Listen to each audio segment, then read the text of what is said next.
കുഞ്ഞുങ്ങൾക്ക് dry skin ഉണ്ടെങ്കിൽ അവർക്ക് എല്ലാവർക്കും മിക്കവർക്കും ഉള്ളത് എക്ടോപിക് ഡെർമറ്റൈറ്റിസ് എന്നൊരു അവസ്ഥയുണ്ടാവും. അപ്പൊ ഈ എക്ടോപിക് ഡെർമറ്റൈറ്റിസ് അല്ലെങ്കിൽ ഡ്രൈ സ്കിൻ ഉള്ള കുട്ടിയുടെ സ്കിൻ കെയറിനെ പറ്റി നാം ചില കാര്യങ്ങൾ അറിഞ്ഞിരിക്കണം.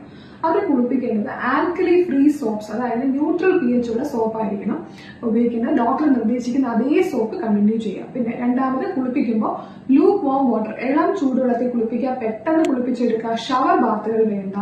നനഞ്ഞ ടവൽ കൊണ്ട് കുഞ്ഞിന് ഒപ്പി എടുക്കുക. ദേഹം പൂർണ്ണമായി ഉണങ്ങുന്നതിന് മുമ്പ് തന്നെ മോയ്സ്ചറൈസർ അപ്ലൈ ചെയ്യണം. തീർച്ചയായിട്ടും മോയ്സ്ചറൈസർ അപ്ലൈ ചെയ്യണം ഉണങ്ങുന്നതിന് മുമ്പ് തന്നെ. പിന്നെ പുതിയ തുണികൾ, കോട്ടൺ തുണികൾ തന്നെ ഉപയോഗിക്കാൻ ശ്രദ്ധിക്കുക. കോട്ടൺ തുണിയാണെങ്കിലും കഴുകി ഉണക്കിയ ശേഷം മാത്രം കുട്ടികൾക്ക് ഇടാൻ കൊടുക്കുക. അതുപോലെ എക്സ്ട്രീം ഫ്ലക്ച്വേഷൻസ്, ടെമ്പറേച്ചറിലുള്ള വ്യതിയാനം കുഞ്ഞുങ്ങൾക്ക് താങ്ങാൻ പറ്റില്ല. അപ്പൊ എക്സ്ട്രീം ഫ്ലക്ച്വേഷൻസ് ടെമ്പറേച്ചർ ആയാലും ഹ്യൂമിഡിറ്റി ആയാലും അവോയ്ഡ് ചെയ്യുക. പിന്നെ നഖങ്ങൾ, കുഞ്ഞുങ്ങൾ പലപ്പോഴും ചൊറിയുമ്പോൾ മുറിവുണ്ടാവും. അപ്പൊ ഡ്രൈ സ്കിൻ ആയതുകൊണ്ട് ചൊറിച്ചിലുണ്ടാവും. അപ്പോൾ നഖം വെട്ടിക്കൊടുക്കുക.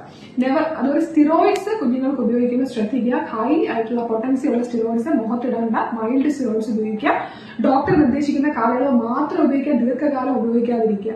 ഇമോഷണൽ സ്ട്രെസ് നല്ലതാണ്. അതുപോലെ അലർജി ഉണ്ടാക്കുന്ന ഭക്ഷണങ്ങൾ, ഫുഡ് ആയാലും ഡസ്റ്റ് ആയാലും അത് ഒഴിവാക്കുക. എക്സ്ക്ലൂസീവ് ബ്രസ്റ്റ് ഫീഡിങ്ങിന് അലർജിയിൽ വളരെയധികം സുരക്ഷിതത്വമുണ്ട്. 6 മാസം ഉറപ്പായും കുഞ്ഞുങ്ങൾക്ക് എക്സ്ക്ലൂസീവ് ബ്രസ്റ്റ് ഫീഡിംഗ് നൽകുക. തുടർന്ന് 2 വയസ്സ് വരെയും ഉറപ്പായിട്ട് നൽകേണ്ട കാര്യമുണ്ട്. അപ്പൊ ഇത്രയും കാര്യങ്ങൾ ഡ്രൈ സ്കിന്നിന് വളരെ ഇമ്പോർട്ടന്റ് ആണ്.